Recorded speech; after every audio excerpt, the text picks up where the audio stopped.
ko na marami sa inyo ang hindi ako gusto. Saan tayo magpapagtuto sa kanya? Mas ka dyan. Anong formal interest sa sabi mo? Alam ko na sa tingin ng iba, ako ang sumira sa isang tao na minahal. Sampaling ko siya sa publiko. Ngayon, Pinuno na binigyan ninyo ng tiwala. I am now your enemy and you have to be out. Kaya't hindi ako narito para makipagtalo. Hindi ako narito para ipilit ang sarili ko sa inyo. Narito ako dahil sa bayanan.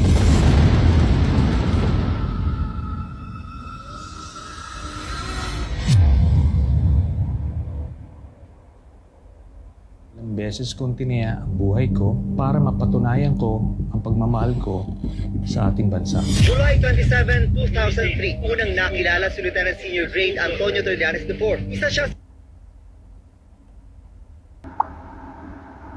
Senior Grade Antonio Trillanes IV. Isa siya sa mga leader ng mahigit 300 sundalo ng Grupong Magdalo na sumugod sa Makati. Pangyayaring tumatak at tinawag na Oakwood Mutiny. Ang hiling ko sa inyo ngayong oras na ito ay buksan nyo lang ang isipan ninyo. Hindi ko kayo pipiliting maniwala, pero gusto kong sabihin ito sa inyo. Baka sakaling magbukas ang isip mo. Dahil ang pagmamahal sa bayan, hindi mo pwedeng daanin sa kwentuhan, sa pagpapatawa, sa pagmumura.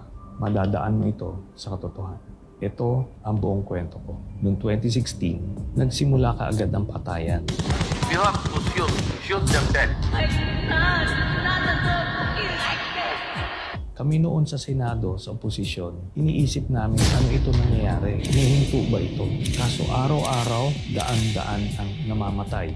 Naaalarma kami dahil bilang miyembro ng Senado, ang katungkulan namin ay pumuna ng mga kamailian na nakikita natin sa ating lipunan. Naghain kami ng resolusyon, hindi po ito panggugulo. Ito po ay isang checks and balance ng ating sistema na para siguraduhin na walang maglalabis ng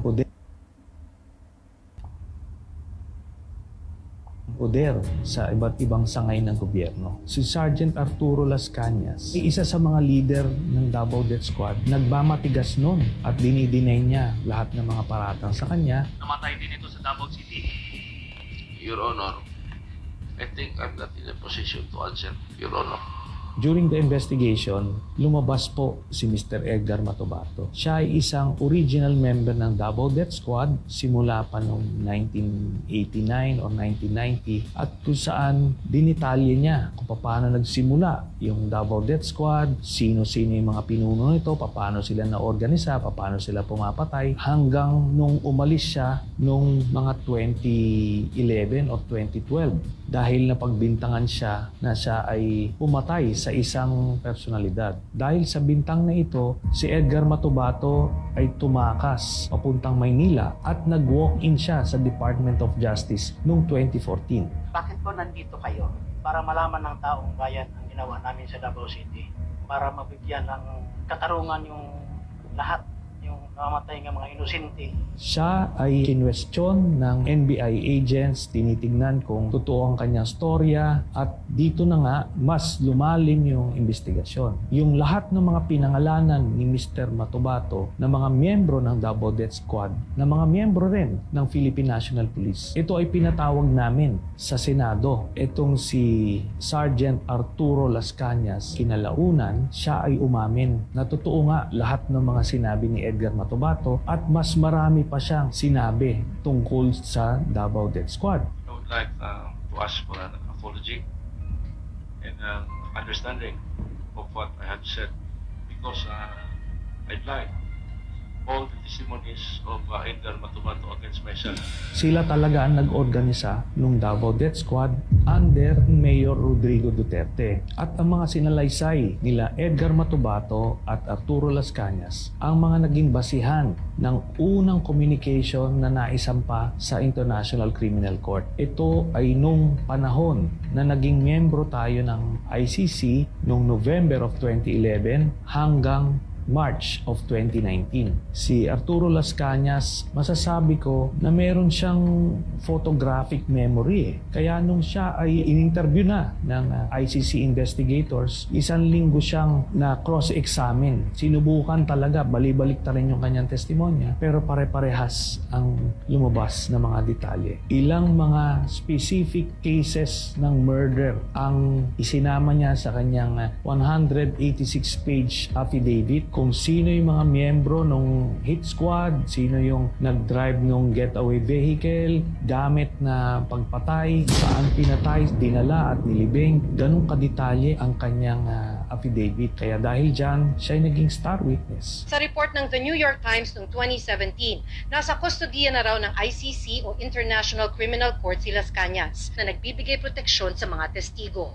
Lalo na doon sa panahon na mayor si Duterte. Ngayon ko lang po sasabihin, meron pa pong isang hitman na nauna nang nagpunta sa ICC ng Witness Protection Program nila. Parehas ang sinabi nila. Kaya solid ang ebidensya po doon ng kaso ni Duterte. Nung presidente na si Duterte, ang sinasabi ni Las Cañas, ando doon siya nung binuo yung transition from the Davao Death Squad to the National Death Squad. Yung template sa Davao, kung paano nila ginawa, ganun din ang gagawin. Meron silang reward system para maenganyong pumatay itong mga members ng Davao Death Squad. Bawat ulo may presyo. Small targets, 5,000, 10,000. Pagka malalaking mga targets, meron 50,000, may 100,000, hanggang 300,000 dun sa isang pinapatay nila. Binibigyan sila ng picture, binibigyan sila ng address, binibigyan sila ng target, tapos pinupuntahan nila at pinapatay nila. Ina-assume nila Matobato at ni Las Cañas na kung ang sinabi sa kanila ay ito ay pusher or drug addict, sa totoo lang hindi nila alam kung ano yung sinusubo sa kanila. Nung binuo sila, ito ay paniniwala nila na sila ay nakakatulong sa lipunan, na nililinis nila yung mga dumi ng lipunan. Pero kinalaunan, namomotivate na sila doon sa reward. Kaya dahil sa tiwala nila kay Duterte, akala nila lahat ng yun ay totoo. Until napapaisip sila kung totoo ba talagang mga salot sa lipunan yung pinapatay. Kasi meron silang pinatay na isang pamilya. Merong mag-asawa, may buntis na babae, tapos may anak na bata. Kaya doon sila nagtatanong, ano ba itong nangyayari talaga? Lumabas ang sagot noong 2003 nung nakilala ni Mr. Las Cañas si Michael Yang, Sammy Uy at Charita. Ito ay inendorso sa kanila ni Duterte na poproteksyonan nila. Nakita nila na itong mga Chinese drug lords na ito nag-i-import ng mga chemicals na pangbuo ng mga shabu. Ito ay nag-i-export papunta sa ibang bansa, ginagamit ito pang supply, pambenta. Ito ay raid ni then Captain Asierto at pinagpapatay nila yung mga Chinese chemists na nandoon. At meron pa silang inilabas na sham na Chinese na galing din doon sa Shabu Laboratory na inutusan sila ni Duterte na patayin lahat. Mr. President, you ordered the killing of Mr. Alan C.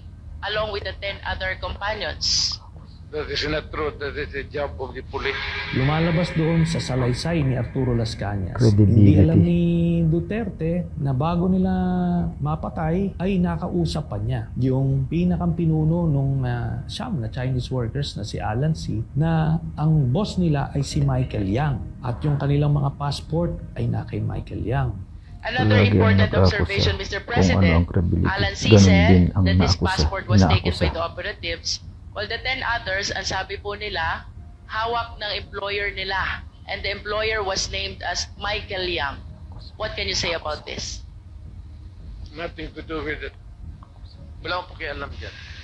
Yun na nga ang lumalabas na pinoproteksyonan na sikreto ni Duterte. Ang involvement niya sa isang drug lord sa Davao. Noong 2016, nung naging presidente, si dating Pangulong Rodrigo Duterte, isa sa mga unang appointees niya ay si Michael Yang bilang economic advisor. Kaya dito, magtataka tayo, bakit isang Chinese citizen ay gagawing economic advisor ng isang presidente? Kinalaunan, nakita namin kung bakit niya ito ginawa para masabi niya sa buong bürokrasya, sa AFP, PNP, PDEA, na protektado niya ito, tao niya ito, si Michael Yang. Noong 2017, ito na ngayon si Colonel Asierto. Siya yung Captain Asierto na nag-raid noong 2004 doon sa Shabu Laboratory sa Davao City. Binalikan niya itong kanyang asset na nagbigay sa kanya ng info tungkol doon sa Shabu Laboratory na yon at sinabi na si Michael Yang isa rin sa nasa likod doon sa Shabu Laboratory doon. So ibig sabihin, itong economic advisor ni Duterte, isang drug lord. Nung panahon na yon, hindi alam ni Colonel Asierto ang ugnayan ni Michael Yang at ni Duterte, kaya gumawa siya ng report. Nais niyang impormahan ang iba't ibang ahensya na ang malapit na advisor ni Duterte ay isang drug lord at baka hindi ito alam ni dating Pangulong Duterte. Kinalaunan, nung nalaman ni Duterte yung report ni Colonel Asierto, binaliktad niya. Nasangkot sa illegal na droga ang malapit na kaibigan ng Pangulo na si Presidential Economic Advisor Michael Yang. Itukoy ni Asierto si Yang at isang Alan Lim na nasa likod ng nadiskubre nilang malaking Shabu Laboratory sa Davao noong 2004.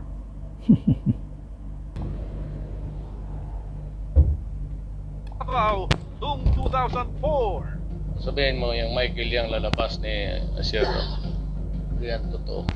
Humingi ng tulong si Asierto sa isang religious group dahil may plano umanong ipaligpit siya sa halagang 15 milyong piso. Si Colonel Asierto ngayon ang pinagbintangan na isang drug lord at siya ay pinapapatay sa publiko. Sa takot ni Colonel Asierto, siya ay nagtago hanggang ngayon. Siya na rin ay isa sa mga titistigo sa International Criminal Court. Sa madaling salita, habang pinapamuka ni dating Pangulong Rodrigo Duterte ang mga pagpatay sa iba't ibang pushers, dealers, yung mga Chinese chemists na galing sa ibang triad na nasa loob ng kulungan, na ito ay naisalaysay dun sa Quad Committee hearings. Nasa likod pala nito ay i-import nila ang mga shabu sa pamamagitan ni Michael Yang, Charlie Tan at Sammy Uy. Ito ay dinadaan sa customs para makontrol nila ang supply galing sa ibang bansa. Merong isang beses yung sa magnetic lifters, nakita na mismo ng mga K9 positive na merong shabu, pero at binabaliwala ni Duterte at ina-arbor kung sino man. They were assuming that for those metal magnetic contained, so the borehole, there was nothing there. It was pure speculation. Ayon sa PDEA, naabutan nilang butas at walang laman ang lifters dahil naipuslit na ang droga palabas ng warehouse. Kaya ni isang drug lord ay walang nakasuhan doon sa mga tone-toneladang mga na-import na shabu. Ang nagpapacilitate nitong lahat, una-una si Pulong Duterte, ang kanyang son-in-law na si Mans Carpio, ang Customs Commissioner Nicanor Faeldon, at iba pang mga personalidad na nakadikit kay Duterte mismo. Ang nangyari ngayon, ang mga hindi kasama dun sa kanyang sindikato, ito yung mga pinapatay. Kaya akala nung mga kababayan natin na talagang may nangyayaring patayan ng mga involved sa illegal drugs.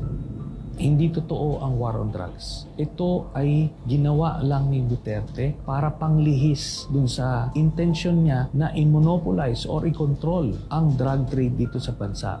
Kung may totoo lang maski isa, I will hang myself in front of you. You can summon, I will sign a waiver, all banks. Will the former president be okay that if we draft the waiver now instead of tomorrow? Will you be fine with that, Mr. President? Anong kapalit, sir? Hindi. Sampalin ko siya sa publiko. Hindi, wala naman. Ngayon na. Lulo mo.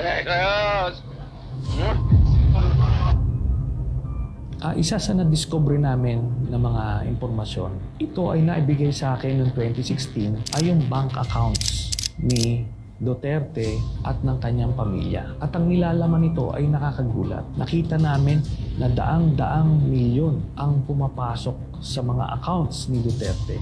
joint account si Sara Duterte at si Pangulong Duterte. Every 6 months, may pumapasok na dividendo galing kay Sami Uy papunta sa accounts ni Duterte, ni Sara, Baste, Pulong at Hanilet. Lahat ito tumototal ng 40 to 55 million every 6 months. Grabe. Buong pamilya ng Duterte ay kumikita sa illegal drugs. Dahil sa impeachment case ni Sara Duterte, ang mga bank accounts na ito ay lalabas at makikita ninyo na si Sami Uy ay nagbibigay ng pera kay Sara Duterte at buong pamilyang Duterte. Ang buong paniniwala natin na si Duterte ang pinakang galit sa illegal na droga. Pero ang katotohanan, siya pala ang may pinakamalaking drug cartel dito sa Pilipinas. Ito pong mga impormasyon na to ay nakalap namin. Hindi po ito gawa-gawa at nakita natin ito ay nasuportahan nung kaso mismo ng International Criminal Court. Hindi magsisimula ang kaso ng ICC kung yan po ay gawa-gawa lang. Napakagagaling po ng mga investigador dyan. Hindi ka pwedeng gumawa-gawa lang ng kwento dyan. Hindi lang droga ang kinasangkutan ng sindikato ni Duterte. Nandiyan na yung Pharmally at yung iba't ibang pinagkakitaan nung COVID. Isama na rito yung Sinovac na vaccine na tinubuan nila ng 2,000 piso bawat isang vial at umorder sila ng 50 million vials. Sa madaling salita, 100 billion pesos ang kinita sa isang transaksyon na ito. Ito rin ang dahilan kung bakit pinigilan nila ang pagpasok ng Pfizer at Moderna at inuna nila yung pinakamahinang klaseng vaccine para sa mga Pilipino. Nandiyan na rin yung mga mask, personal protective equipment, yung face shield, yung mga ventilators, yung mga rapid tests, yung RT-PCR at iba pang mga gamit nun. Yung inaakala ninyo na natulungan kayo noong panahon ng pandemic, ang totoo nito ay pinagkakitaan pa tayo. Ang sindikato ni Duterte rin ang nagpasok ng mga pogo sa Pilipinas. Itong pogo ay naging pugad ng iba't ibang krimen. Human trafficking, cyber pornography, money laundering at iba pa. Na-discover nga dito sa mga Quadcom hearings na lumabas yung mga pangalan nila Alice Guo at iba pa. Makikita natin dito si Michael Yang ay kasama sa Pharmally, kasama rin siya sa Pogo at kasama siya sa drug cartel. Sa makatuwid, ang pinaglingkuran ni Duterte ay hindi Pilipino, China. Hindi kayo, kung hindi si Michael Yang ng China. Sa mga nagsasabi na ang lahat ng mga nangyaring ito ay isang political na away between Marcos at Duterte. 2017 pa lang ay final ko na ang kaso. Wala pa po sa pwesto si President Marcos. Halos 8 taon na inimbestigahan ito ng ICC. Nabunga lang ito ngayong panahon na presidente si President Marcos. Hindi po ito panggigipit kay Duterte, kundi isa po itong katunayan na mayroong hustisya sa mundo. Kaya patuloy ko pa rin itataya ang buhay ko para sa inyo.